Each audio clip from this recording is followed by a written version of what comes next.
할렐루야. 기쁨의 날을 주신 주님을 힘차게 박수치며 주님을 찬양하도록 하겠습니다. 우리 함께 기뻐해 주께 영광 돌리세. 어린 양의 혼인 잔치와 신부가 준비되었네. 다시 한번 찬양합시다. 우리 함께 기뻐해 주께 영광 돌리세. 어린 양의 혼인 잔치와 신부가 준비되었네. 할렐루야. 전능하신 주가 다스리네. 할렐루야. 전능하신 주가 다스리네. 할렐루야. 할렐루야. 전능하신 주가 다스리네. 할렐루야. 전능하신 주가 다스리네. 다시 한번 찬양합시다. 우리 함께 기뻐해 주께 영광 돌리세. 어린 양의 혼인 잔치와 신부가 준비. 우리 함께 기뻐해. 우리 함께 기뻐해 주께 영광 돌리세. 어린 양의 혼인 잔치와 신부가 준비되었네. 할렐루야. 전능하신 주가 다스리네. 할렐루야. 전능하신 주가 다스리네. 할렐루야. 할렐루야. 전능하신 주가 다스리네. 할렐루야. 전능하신 주가 다스리네. 마지막으로 선포합시다. 할렐루야. 할렐루야. 전능하신 주가 다스리네. 할렐루야. 전능하신 주가 다스리네. 하나님 영광의 박수 올리겠습니다. 아멘. 제2장. 사흘째 되던 날 갈릴리 가나에 혼례가 있어 예수의 어머니도 거기 계시고 예수와 그 제자들도 혼례의 청함을 받았더니 포도주가 떨어진지라. 예수의 어머니가 예수에게 이르되 저들에게 포도주가 없다. 여자여, 나와 무슨 상관이 있나이까? 내 때가 아직 이르지 아니하였나이다. 그의 어머니가 하인들에게 이르되 너희에게 무슨 말씀을 하시든지 그대로 하라. 거기에 유대인의 정결 예식을 따라 두세 통 되는 돌 항아리 6이 놓매는지라. 예수께서 그들에게 이르시되 항아리에 물을 채우라. 하신즉 아귀까지 채우니 이제는 떠서 연회장에게 갖다 주라. 하심에 갖다 주었더니 연회장은 물로 된 포도주를 맛보고도 어디서 났는지 알지 못하되 물떠온 하인들은 알더라. 연회장이 신랑을 불러 말하되 사람마다 먼저 좋은 포도주를 내고 취한 후에 낮은 것을 내거늘 그대는 지금까지 좋은 포도주를 두었도다. 예수께서 이 첫 표적을 갈릴리 가나에서 행하여 그의 영광을 나타내시며 제자들이 그를 믿으니라. 그 후에 예수께서 그 어머니와 형제들과 제자들과 함께 가버나움으로 내려가셨으나 거기에 여러 날 계시지는 아니하시니라. 네, 오늘의 모임 가운데 오신 여러분들 다시 한번 더 환영하며 축복합니다. 오늘 말씀의 제목은 혼인잔치의 기적이라는 제목으로 함께 은혜 나누고자 합니다. 코로나19로 인하여서 지금 벌써 몇 년간 어려움에 빠져 있지요. 이제는 우리는 마스크를 벗고 생활하는 과거를 이제 상상을 해야지만 생각이 날 정도로 상당히 오랜 기간 동안 우리는 질병과 싸우고 있습니다. 이럴 때일수록 우리는 예수님의 기적, 예수님의 이적이 우리의 삶 가운데 함께하길 소망하는 것 같습니다. 오늘 이 말씀을 대하는 저와 여러분들의 삶 가운데에 예수 그리스도의 말씀으로서의 삶으로서의 기적이 우리의 삶 가운데 함께 이어지길 간절히 소망드립니다. 오늘의 말씀은 갈릴리 가나에서 혼인잔치가 열림으로 시작합니다. 예수님은 어머니 마리아와 함께 그 잔치에 초대를 받아 함께 참석하였습니다. 그 당시에는 물이 귀했던 팔레스타인에서는 결혼잔치가 열리면 꼭 포도주를 준비했습니다. 술이라기보다는 음료를 제공하는 것이었죠. 그런데 그 특별한 시간에 포도주가 떨어져 버린 것입니다. 마리아 어머니, 예수의 어머니인 마리아가 갑작스러운 상황을 예수님께 알렸고 예수님은 이 기적을 통하여서 이 문제를 즉각 해결해 주었습니다. 성경은 이 예수님의 첫 표적을 처음이라고 기록하고 있습니다. 그렇다면 우리가 읽었던 이 가나의 혼인잔치의 기적을 통하여서 우리가 예수님께 배울 것은 무엇인지를 함께 나누고자 합니다. 먼저 우리가 살펴야 될 것은 문제가 생기면 예수님께 내어놓아야 한다는 것을 기억해야 합니다. 3절에 보면 예수의 어머니가 예수에게 이르되 저들에게 포도주가 없나이다 라고 기록하고 있습니다. 사실상 예수님과 그의 어머니 마리아는 혼인잔치에 초대받은 손님입니다. 사실 손님은 이런 음식 걱정을 할 것이 아니라 주인에게 이야기를 했어야 됨에도 불구하고 마리아는 예수님에게 이야기합니다. 포도주가 떨어졌다고요. 혼인잔치에 떨어지면 안 되는 포도주였지만 그것을 주인이 아닌 예수님께 말했다는 것입니다. 물론 이런 상황이 닥치리라고는 어느 누구도 생각하지는 못했겠지만 또 어떻게 보면은 상상해 보건대 일어날 수도 있는 일입니다.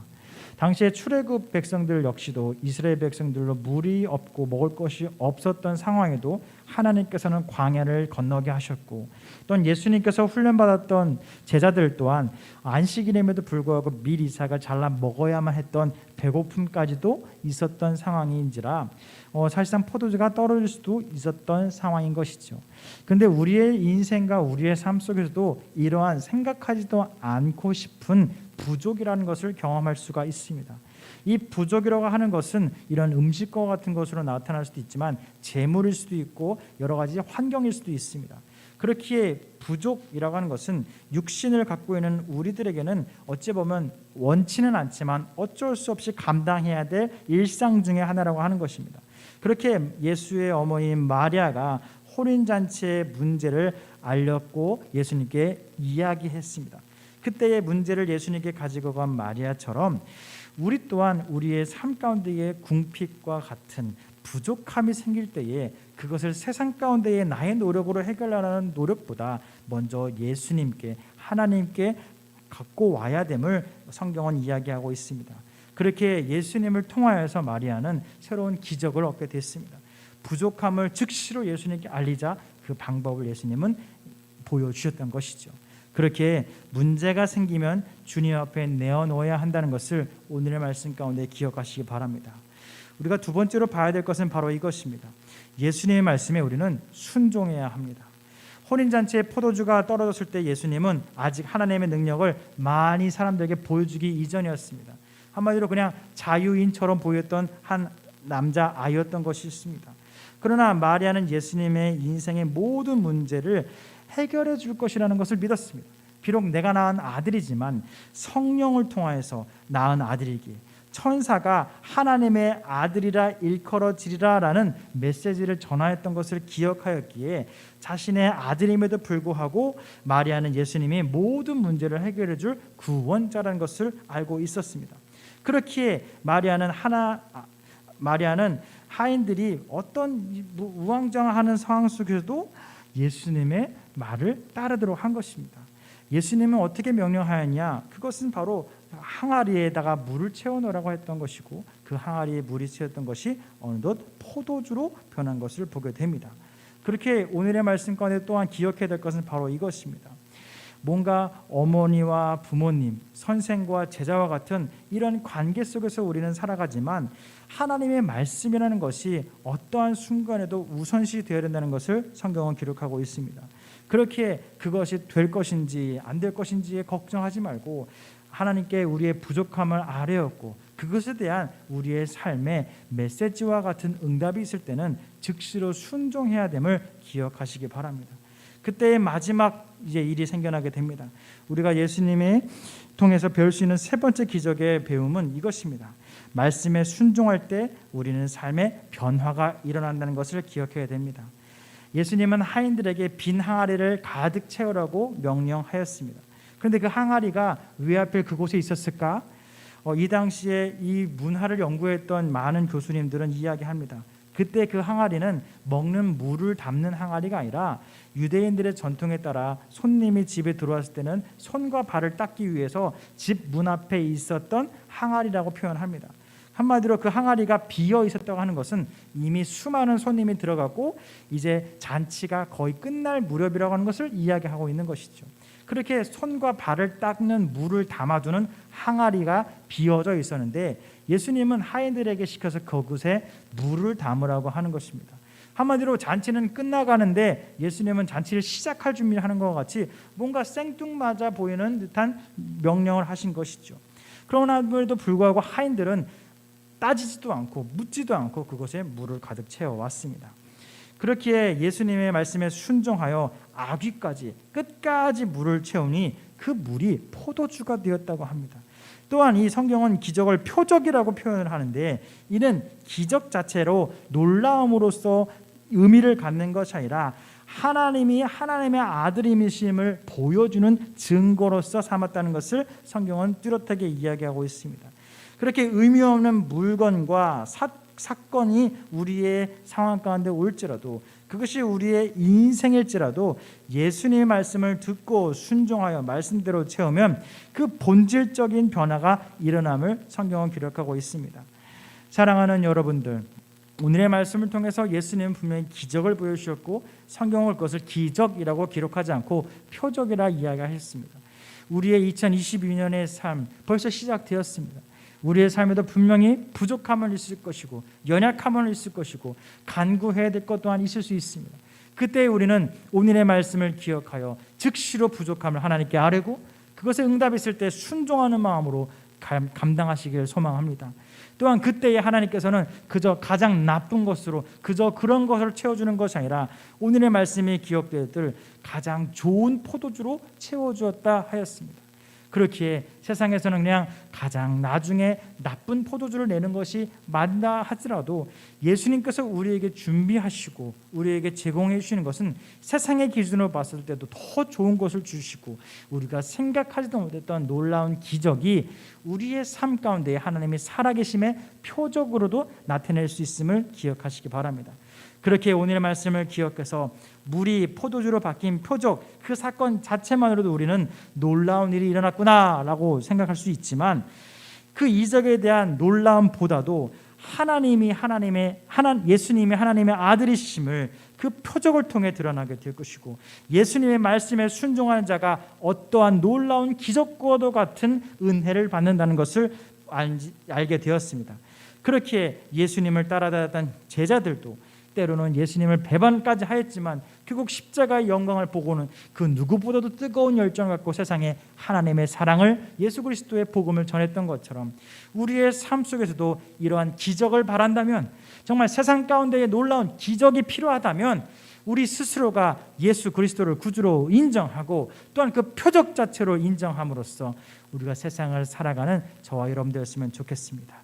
그렇기에 우리가 문제가 생기면 주님 앞에 가장 먼저 달려가야 됨을 기억하시고 예수님의 말씀에 순종해야 되는 것을 기억하시고 또한 그 마지막 말씀에 순종할 때에 우리의 삶은 변화될 것이고 그 변화는 세상의 기준에도 놀라울 정도로 귀한 것을 우리에게 줄 것을 약속하고 있음을 기억하시기 바랍니다. 그렇게 오늘의 말씀을 기억하며 묵상하시길 바랍니다. 첫 번째 묵상의 제목입니다. 삶의 부족이나 결핍을 느낄 때에 여러분들은 어떻게 생각하고 행동하십니까? 두 번째는 따르기 어려운 말씀을 만났을 때에 우리들은 어떻게 대합니까? 세 번째, 우리 주님의 기적을 통해 얻은 교훈은 과연 무엇입니까? 이 말씀을 통해 우리는 적용해야 합니다. 인생의 부족함을 느낄 때 내 능력이나 원망, 절망을 선택하는 대신 주님께 맡기고 그분의 뜻에 순종하는 삶을 이번 한 주 살아가시길 간절히 소망드립니다. 그렇게 이번 한 주를 살아가는 저와 여러분들에게도 순종 가운데에 하나님의 놀라운 기적이 있고 예수 그리스도를 따름에 그곳에 세상의 기준보다 더 귀한 것을 우리를 위해 준비하셨다는 것을 기억하여 이번 한 주 살아가는 저와 여러분들의 삶 가운데에 하나님의 놀라운 표적이 우리의 삶을 통해 증거되시길 간절히 소망드립니다. 기도하겠습니다. 사랑과 은혜가 많으신 하나님 감사합니다. 우리가 세상을 살아갈 때 때로는 연약하고 부족하고 또한 부족함을 느낄 때가 있습니다. 그때 우리는 세상에 더 열심을 하려고 그러고 더 열심을 노력하려고 하지만 성경의 말씀은 오늘 우리에게 세상에서의 열심보다 먼저 예수 그리스도께 나아가야 됨을 우리에게 말하여 주셨습니다.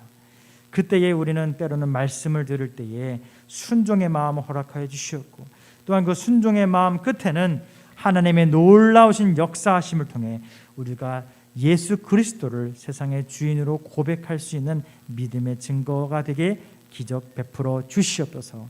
그래야 우리가 눈에 보이는 그 예수 그리스도의 표적을 통해 세상의 놀라운 일을 감당케 해 주셨고, 우리의 기도의 제목이 나의 것으로 끝날 것이 아니라 우리의 가족, 우리의 나라와 민족, 또한 우리의 교회와 담임 목사님, 선교사와 선교지, 우리의 모든 속회원들, 또한 우리 모든 모임 가운데에 함께 기도를 나누고 함께 은혜를 나눌 수 있는 귀한 시간 되길 간절히 소망드립니다. 이번 한 주도 주님께서 지켜주실 것을 믿사오며 사랑이 많으신 예수님의 이름으로 기도드렸습니다. 아멘. 주기도문으로 오늘 예배를 마치도록 하겠습니다. 너희는 이렇게 기도하라. 하늘에 계신 우리 아버지여, 이름이 거룩히 여김을 받으시오며 나라가 임하시오며 뜻이 하늘에서 이루어진 것 같이 땅에서도 이루어지이다. 오늘 우리에게 일용할 양식을 주시옵고, 우리가 우리에게 죄진 자를 사할 것 같이 우리 죄를 사하여 주시옵고, 우리를 시험에 들게 하지 마시옵고 다만 악에서 구하시옵소서. 나라와 권세와 영광이 아버지께 영원히 있사옵나이다. 아멘.